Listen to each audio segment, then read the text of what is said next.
गुरु प्यारी साध संगत जी, आप सभी को प्यार भरी राधा स्वामी की संगत जी बाबा जी, आज हमें सुनाएंगे एक अनोखी साखी जो कि एक बुजुर्ग औरत की है। संगत जी, बहुत समय पहले रेगिस्तान के तपती रेत के बीच एक पुरानी झोपड़ी खड़ी थी। चारों तरफ रेत के सागर, लेकिन उसी झोपड़ी के पास एक पुराना छायादार पेड़ था। शायद अकेला ऐसा पेड़ जिसने रेत के क्रूर थप्पड़ों को सहते हुए खुद को जिंदा रखा था। उसी झोपड़ी में 80 साल की एक अकेली बूढ़ी औरत रहती थी। उसके परिवार में कोई नहीं था। वह बिल्कुल अकेली इस वीरान रेगिस्तान में रहती थी। कभी उनका परिवार भी यहीं रहता था। पर कई साल पहले आया रेत का भयंकर तूफान सब कुछ अपने साथ बहा ले गया। कोई ना लौटा। तब से वह अकेली इसी झोपड़ी में रह रही थी। उस बूढ़ी महिला के पास परिवार के नाम पर बस कुछ बकरियां थी जो रोज दूध देती थीं, और उस झोपड़ी के पीछे एक तालाब था जिसने मछलियां उबाल रखी थीं। बस उन्हीं के सहारे वह यहाँ दिन काट रही थी, और किसी के इंतजार के साथ। एक दिन दोपहर को जब धूप अपने सबसे तीखे तेवर पर थी, तब वह बूढ़ी दादी उस पेड़ की छांव में बैठी थी, और बकरियां भी छांव में बैठी थीं। उन्हें रेत की लहरों के पार एक आकृति हिलती नजर आई। जैसे जैसे वह पास आया, साफ हो गया। एक जवान लड़का, लगभग 23-24 साल का, गोरा चिट्टा गठीला शरीर, थकान और धूप से झुलसा हुआ, उसके होंठ सूखे थे, आंखों में प्यास थी। वह लड़खड़ाता हुआ छांव के पास आया और बुढ़िया को बोलने लगा, दादी थोड़ा पानी मिलेगा क्या? बहुत प्यास लगा है। वह बूढ़ी औरत ने सिर हिलाया और कहा, ठीक है बाबू, तुम यहीं बैठो, मैं पानी लेकर आती हूँ। बूढ़ी औरत धीरे से उठी, लाठी के सहारे झोपड़ी के भीतर गई और मिट्टी का लोटा में पानी भरकर लाई और उस लड़के को दिया। लड़के ने एक सांस में पानी पी लिया, जैसे जान वापस आ गई हो। फिर बोला, क्या मैं आज रात यहीं रुक सकता हूँ? मैं दूर गांव से आ रहा हूँ, ब्याहपुर की ओर जा रहा था, मगर गर्मी के मारे मेरी हालत बहुत खराब हो गया है, चल भी नहीं पा रहा हूँ। वो झिझकता हुआ बोला। बुढ़िया कुछ देर चुप रही, फिर मुस्कुराई और बोली, क्यों नहीं, जरूर रुक सकते हो बेटा। मैं भी यहाँ अपनी बकरियों के साथ अकेली रहती हूँ। तुम यहाँ रुकोगे तो मुझे अच्छा लगेगा। बुढ़िया की यह बात सुनकर वह लड़का मुस्कुराया और अपना बैग उठाकर झोपड़ी के अंदर जाने लगा। थोड़ी देर में शाम हो जाती है। वह बूढ़ी औरत पेड़ के नीचे चूल्हे पर रोटियां सेक रही हैं, और पास में वही नौजवान लड़का बैठकर एकटक बुढ़िया को देखे जा रहा था और मुस्कुरा रहा था, जैसे उसके मन में कुछ और है, जुबान पर कुछ और। थोड़ी देर बाद बूढ़ी औरत उस लड़के को रोटी और दूध लाकर देती है, और फिर दोनों बैठकर खाना खाते हैं। रात का समय हो जाता है। झोपड़ी के भीतर दिया टिमटिमा रहा था। लड़का बकरियों के पास बैठा था। वह बुढ़िया लड़के के लिए बिस्तर लगा रही थी, खुद भी नीचे चारपाई पर सोती थी। उस लड़के के लिए भी दूसरे कोने में बिस्तर लगा देती है। नाम क्या है तुम्हारा? बुढ़िया ने घर के अंदर से ही पूछा। मेरा नाम अर्जुन है, लड़का बोला। बड़ा सुंदर नाम है तुम्हारा। तुम अंदर आ जाओ, बिस्तर लगा दिया है। लड़का धीरे से उठकर झोपड़ी के अंदर चला जाता है और एक कोने में लगा बिस्तर पर लेट गया। थोड़ी देर बाद वह बुढ़िया अंदर आती है और अपने चारपाई पर लेट जाती है। थोड़ी देर बाद बूढ़ी औरत की आंख लग जाती है, पर लड़के को नींद नहीं आती है। वह चुपके से बुढ़िया के बिस्तर के पास आकर बैठ जाता है और एक टक उसको देखने लगता है। फिर उसके सर पर हाथ फेरने लगता है। जैसे ही उसको लगता है कि बुढ़िया की नींद खुलने वाली है, तो वह डर जाता है और झट से उठकर अपने बिस्तर पर लेट जाता है। बुढ़िया की आंख खुल जाती है। वह बिस्तर से ही उठकर इधर-उधर देखती है कि कोई आया था क्या उसके बिस्तर के पास। फिर बुढ़िया का नज़र उस लड़के की तरफ नजर जाती है। देखती है लड़का सो रहा। बूढ़ी औरत भी अपने बिस्तर पर फिर से लेट जाती है। धीरे-धीरे गहरी नींद में सो जाती है। लड़का जो सोने का नाटक कर रहा था, उसने आंखें खोला और सोचने लगा, मुझे जरा संभल कर रहना होगा। बुढ़िया बहुत चालाक है। अगर मैं पकड़ा गया तो मेरा मकसद कभी पूरा नहीं होगा। सोचते सचते वह लड़का भी सो जाता है।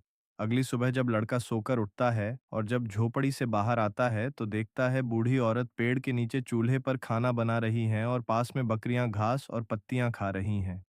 लड़का बूढ़ी औरत के पास आता है और पूछता है, यहाँ तालाब कहाँ है? मुझे मुंह हाथ धोना है, बुढ़िया ने इशारा करते हुए कहा। वहां झोपड़ी के पीछे कुछ दूरी पर झाड़ियां हैं, न वहीं हैं। लड़का ने सिर हिलाया और फिर झाड़ियों की तरफ बढ़ने लगा। झाड़ियों के पास आकर देखा, वहां सच में एक सुंदर तालाब था जिसमें ढेर सारी मछलियां भी तैर रही थीं।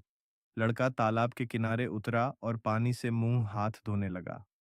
पर उसे इतनी सारी मछलियां देखकर मछली खाने का मन होने लगा।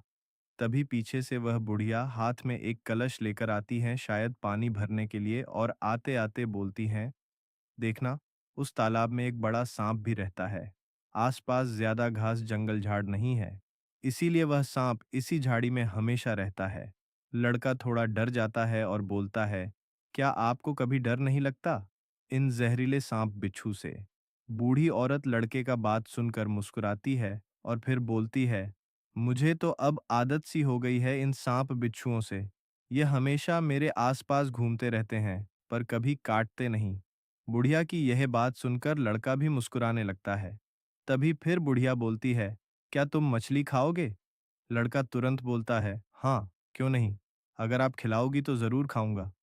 फिर दोनों हंसने लगते हैं। बुढ़िया घर की ओर जाती है और फिर थोड़ी देर बाद हाथ में एक मछली पकड़ने वाला जाल जाल लेकर आती है। फिर तालाब में उतरकर जाल डालने लगती है। लड़का यह सब दृश्य देखकर बहुत खुश होता है। बुढ़िया एक जाल उठाकर देखती है।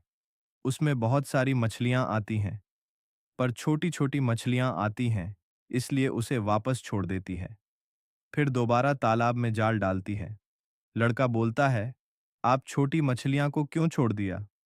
तब बूढ़ी औरत बोलती है, छोटी मछलियां तालाब में रहेंगी तो और भी बड़ी बड़ी होंगी, और फिर बड़ी होंगी तो ज्यादा मछलियां भी होती रहेगी। अर्जुन कुछ देर तक उस बूढ़ी औरत को देखता रहा जो जाल से मछलियां निकाल रही थीं। फिर उसने जिज्ञासा से पूछा, आप इस सुनसान रेगिस्तान में कैसे रहती हैं? अपना गुजारा कैसे करती हैं? बूढ़ी औरत ने जाल को किनारे रखते हुए हल्की मुस्कान के साथ कहा, बेटा, इसी तालाब के सहारे। वह थोड़ी देर चुप रही, फिर धीरे धीरे बोलने लगी, मैं इसी तालाब से मछलियां पकड़ती हूँ। कुछ खा लेती हूँ और कुछ पास के बाजार में बेच आती हूँ। उसी से मेरा गुजारा चलता है। और अजीब बात तो यह है कि इतने सालों में कभी इस तालाब की मछलियां खत्म ही नहीं हुई। अर्जुन ध्यान से उसकी बात सुन रहा था। बूढ़ी औरत की आवाज अचानक भारी हो गई। आज से ठीक 30 साल पहले इस रेगिस्तान में एक भयंकर तूफान आया था। उसकी आंखें नम हो गईं। बारिश, आंधी, रेत का तूफान, सब कुछ एक साथ। मेरा घर, मेरा परिवार, सब कुछ उसी तूफान में बह गया। वह धीरे से सिर झुकाकर बोली, जब मुझे होश आया तो मैं रेत के अंदर दबी हुई थी। किसी तरह खुद को बाहर निकाला। फिर अपने पति माँ बाप को ढूंढने लगी। उसकी आवाज कांप रही थी। मैंने आसपास के हर गांव, हर शहर में ढूंढा, लेकिन किसी का कोई पता नहीं मिला, जैसे वह सब कभी थे ही नहीं। कुछ पल के लिए वहां सन्नाटा छा गया। फिर वह बुदबुदाने लगी, रेत ले गई सबको। तूफान बहुत बड़ा था, सब बिछड़ गए। अर्जुन ने देखा कि बूढ़ी औरत की आंखों से आंसू गिर रहे थे। वो बोला, आप चिंता मत करो, अब सब अच्छा होगा। उसी समय उसने जाल की तरफ देखा और उत्साहित होकर बोला, अरे देखो देखो, तुम्हारे जाल में कितनी बड़ी मछली आई है। बूढ़ी औरत ने जाल की तरफ देखा और हल्की मुस्कान उसके चेहरे पर आ गई। उसने मछली निकाली और झोपड़ी के पास चूल्हे पर पकाने लगी। थोड़ी देर बाद मछली पक गई। उसने अर्जुन को खाना परोसा। दोनों ने साथ बैठकर खाना खाया। खाने के बाद अर्जुन पेड़ के नीचे जाकर आराम से बैठ गया। बूढ़ी औरत अपनी लाठी उठा, आराम करो, मैं बकरियों के लिए चारा लेने जंगल जा रही हूँ, और धीरे धीरे जंगल की तरफ चली गई। अर्जुन पेड़ के नीचे बैठा उसका इंतजार करता रहा। देखते देखते शाम होने लगी, लेकिन बूढ़ी औरत अभी तक नहीं लौटी। आखिर अर्जुन उठ खड़ा हुआ। लगता है मुझे ही जाकर देखना पड़ेगा। वह जंगल की तरफ चल पड़ा। रेगिस्तान के बीच इतना हरा भरा जंगल देखकर वह हैरान रह गया। वह चारों तरफ की सुंदरता को देखता हुआ अंदर बढ़ता गया। तभी उसकी नजर तालाब के किनारे बैठी एक बहुत ही सुंदर जवान लड़की पर पड़ी। वह लड़की रो रही थी। अर्जुन चुपचाप पेड़ों के पीछे छिपकर उसे देखने लगा। कुछ देर बाद वह लड़की उठी और धीरे धीरे पानी में उतर गई। फिर उसने एक डुबकी लगाई और जैसे ही वह पानी में डूबी सब कुछ बदल गया। अर्जुन की आंखें फैल गईं। वह घबरा गया और तुरंत वहां से निकलकर वापस झोपड़ी में आ गया। पेड़ के नीचे बैठकर वह धीमे स्वर में बोला, लगता है अब मेरा मकसद पूरा होने वाला है। जिस काम के लिए मैं यहाँ आया हूँ वह पूरा हो जाएगा। और वह अजीब तरह से हंसने लगा। उसी समय पीछे से कदमों की आहट आई। अर्जुन ने पलटकर देखा। वही बूढ़ी औरत लाठी टेकते हुए वापस आ रही थी। उसके हाथ में बकरियों के लिए चारा था। वह बकरियों को चारा डालते हुए बोली, तुम अभी तक गए नहीं? तुम तो आज जाने वाले थे। अर्जुन बोला, नहीं, आज रात मैं यहीं रुकना चाहता हूँ। कल सुबह चला जाऊंगा। बूढ़ी औरत ने पूछा, तुम इतनी देर कहाँ थे? अर्जुन बोला, बस ऐसे ही घूम रहा था। फिर उसने कहा, मुझे भूख लगी है, खाना बना दो। बूढ़ी औरत ने जल्दी जल्दी जल्दी खाना बनाया। दोनों ने खाना खाया और सोने चले गए। लेकिन उस रात अर्जुन को नींद नहीं आ रही थी। वह बार बार बूढ़ी औरत को देख रहा था। वह गहरी नींद में थी। अर्जुन धीरे धीरे उठा और उसके पास गया। उसने प्यार से उसके चेहरे को देखा और धीमे से बोला, बस आज की रात, उसके बाद तुम हमेशा के लिए मेरी हो जाओगी। उसने धीरे से उसके गाल पर हाथ फेर दिया। तुम मेरी हो, सिर्फ मेरी।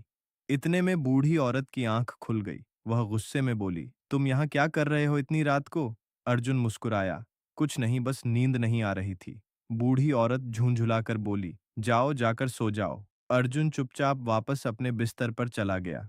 सुबह सूरज उगा। अर्जुन बाहर आया तो देखा बूढ़ी औरत चूल्हे के पास बैठकर रोटियां बेल रही थी। बकरियां पास में चारा खा रही थीं। रेगिस्तान की रेत सुनहरी हो रही थी। अर्जुन चुपचाप बैठकर उसे देखने लगा। जैसे कोई पति अपनी पत्नी को देखता है, जैसे सदियों का प्रेम मिल गया हो। लेकिन उसकी आंखों में एक रहस्य छिपा था और उसके मन में बस एक ही बात घूम रही थी।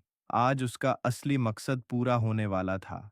थोड़ी देर बाद बूढ़ी औरत ने रोटियां वो बनाकर अर्जुन के सामने रख दी।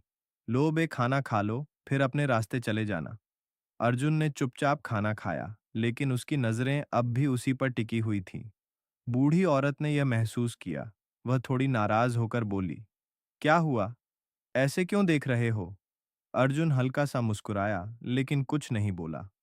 खाना खत्म करने के बाद बूढ़ी औरत फिर अपनी लाठी उठाने लगी। मैं बकरियों के लिए चारा लेने जंगल जा रही हूं। तुम खाना खाकर यहां से चले जाना। अर्जुन ने सिर हिलाया, चारा लेने। लेकिन जैसे ही वह औरत जंगल की तरफ जाने लगी, अर्जुन धीरे धीरे उसके पीछे चल पड़ा। वह झाड़ियों के पीछे छुपता हुआ उसका पीछा कर रहा था। जब भी उसे लगता कि बूढ़ी औरत पीछे मुड़कर देख रही है, वह तुरंत किसी पेड़ के पीछे छुप जाता। कुछ देर बाद दोनों उसी जंगल के अंदर पहुंच गए जहां कल अर्जुन आया था। बूढ़ी औरत धीरे धीरे चलते हुए उसी रहस्यमय तालाब के पास पहुंच गई। वह तालाब के किनारे बैठ गई। अर्जुन दूर खड़ा सब देख रहा था। कुछ देर तक वह औरत चुपचाप बैठी रही। फिर धीरे धीरे पानी में उतर गई और जब उसने तालाब में डुबकी लगाई तो अर्जुन की आंखें हैरानी से फैल गईं। पानी से बाहर एक बहुत ही सुंदर जवान लड़की निकली। अब वहां कोई बूढ़ी औरत नहीं थी। वह लड़की तालाब के किनारे बैठ गई और अचानक रोने लगी। उसकी आवाज बहुत दर्द भरी थी। वह खुद से ही बोल रही थी, नहीं आएगा, वह मुझे इस श्राप से मुक्त करने नहीं आएगा। मैं 30 साल से उसका इंतजार कर रही हूँ, लेकिन वह कभी नहीं आया। उसकी आंखों से आंसू लगातार गिर रहे थे। शायद यही मेरी किस्मत है, यहीं मेरी पूरी जिंदगी निकल जाएगी। धीरे धीरे शाम होने लगी। सूरज डूबने लगा। वह लड़की उठी और फिर से तालाब में डुबकी लगाने लगी। लेकिन जैसे ही वह पानी में जाने लगी, अचानक पीछे से किसी ने उसका हाथ पकड़ लिया। वह चौंक गई।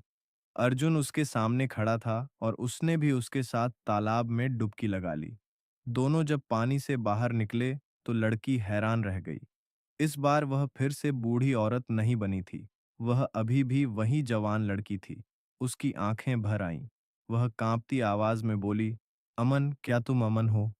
अर्जुन ने धीरे से सिर हिलाया। उसकी आंखों से भी आंसू निकल आए। लड़की दौड़कर उससे लिपट गई। वह रोते हुए बोली, तुम आने में इतने साल क्यों लगा दिए? मैं तुम्हारा 30 साल से इंतजार कर रही थी। अर्जुन ने उसका सिर सहलाते हुए कहा, मैंने तुम्हें ढूंढने की बहुत कोशिश की, लेकिन उस भयानक तूफान के बाद किसी को नहीं पता था कि तुम्हारे साथ क्या हुआ। लड़की ने आंसू पोंछते हुए पूछा, लेकिन तुमने मुझे पहचाना कैसे? अर्जुन मुस्कुराया, तुम्हारी आंखों से बचपन में मैंने तुम्हारी वही प्यारी आंखें देखी थी और वही आंखें उस बूढ़ी औरत के चेहरे में भी दिखी। तभी मुझे लगा कि वह तुम ही हो सकती हो। फिर लड़की धीरे धीरे अपनी कहानी बताने लगी। जब हम दोनों बच्चे थे, हमारी शादी हो गई थी। हम बहुत खुश थे, लेकिन उसी समय वह भयानक तूफान आया और सब कुछ खत्म हो गया। उसकी आवाज भर आई। मैं रेत के नीचे दब गई थी। किसी तरह बच गई, लेकिन मेरा परिवार कहीं खो गया। फिर उसने आगे कहा, एक दिन मैं इसी जंगल में बकरियों को चारा खिलाने आई थी। मैं जंगल में घूम रही थी। तभी जंगल के बीच में एक बूढ़ी महिला को कुछ काला जादू जैसा क्रिया करते हुए देखा और मैं घबराकर पूछने लगी कि आप यहाँ क्या कर रही हो? वह महिला जवाब नहीं दे रही थी। तब मैंने एक पत्थर उठाकर कर उसके क्रिया के बीच में फेंक दिया, जिससे उस बुढ़िया का जलाया हुआ दिया बुझ गया। उसका कार्य अधूरा रह गया। वह बहुत क्रोधित हो गई और बोलने लगी, तुमने मेरी बरसों से की हुई मेहनत बर्बाद कर दिया। मूर्ख लड़की, यह मेरा कार्य सफल हो जाता तो मैं हमेशा हमेशा के लिए जवान सुंदर महिला बन जाती। फिर उसने मुझे श्राप दे दिया कि अब से तुम भी मेरी जैसी बुढ़िया बन जाओगी और तुम्हारा जवानी छीन जाएगी। जब मैं रोकर उससे माफी मांगने लगी, अपनी सारी कहानी सुनाई कि बरसों से मैं यहाँ अपने पति का इंतजार कर रही हूँ। अगर मैं सदा के लिए बूढ़ी बन जाऊंगी, तो मेरा पति मुझे कभी पहचान नहीं पाएगा। मेरी बात सुनकर उसे दया आ गई। तब उसने कहा कि मैं अपना श्राप वापस तो नहीं ले सकती, लेकिन श्राप थोड़ा कम कर सकती है। उसने कहा कि दोपहर से शाम तक मैं अपने असली जवान लड़की के रूप में रहूंगी और शाम से अगले दिन दोपहर तक मैं एक बूढ़ी औरत बन जाऊंगी। अर्जुन ध्यान से सुन रहा था। लड़की बोली, जब मैं रोकर उससे माफी मांगने लगी तब उसने कहा, अगर तुम्हारा पति तुम्हें पहचान ले और तुम्हारे साथ इस तालाब में डुबकी लगाए, तभी तुम्हारा श्राप टूटेगा। उसकी आंखों में फिर आंसू आ गए। तब से मैं रोज इस तालाब में डुबकी लगाती थी। सोचती थी शायद एक दिन तुम मुझे ढूंढते हुए आ जाओगे। वह मुस्कुराई, लेकिन आज सच में तुम आ गए। अर्जुन ने उसका हाथ पकड़ लिया। अब सब खत्म हो गया। तुम्हारा श्राप भी टूट गया और हमारा बिछड़ना भी। लड़की की आंखों में खुशी के आंसू थे। अर्जुन बोला, अब हम फिर से अपनी जिंदगी शुरू करेंगे और इस बार हमारी शादी धूमधाम से होगी। रेगिस्तान की हवा धीरे धीरे बह रही थी। सूरज की आखिरी किरणें उस तालाब पर चमक रही थीं और 30 साल बाद दो बिछड़े हुए दिल फिर से एक हो चुके थे। उस दिन के बाद अर्जुन और उसकी पत्नी उसी जगह रहने लगे। रेगिस्तान का वह तालाब अब उनके लिए सिर्फ पानी का स्रोत नहीं था, बल्कि उनकी किस्मत बदलने वाला चमत्कार था। तो संगत जी, कैसी लगी आपको ये साखी, हमें कमेंट बॉक्स में ज़रूर बताएं। और अगर आप हमारे चैनल पर नए हैं तो हमारे चैनल को लाइक और सब्सक्राइब कर दीजिएगा। राधा स्वामी जी।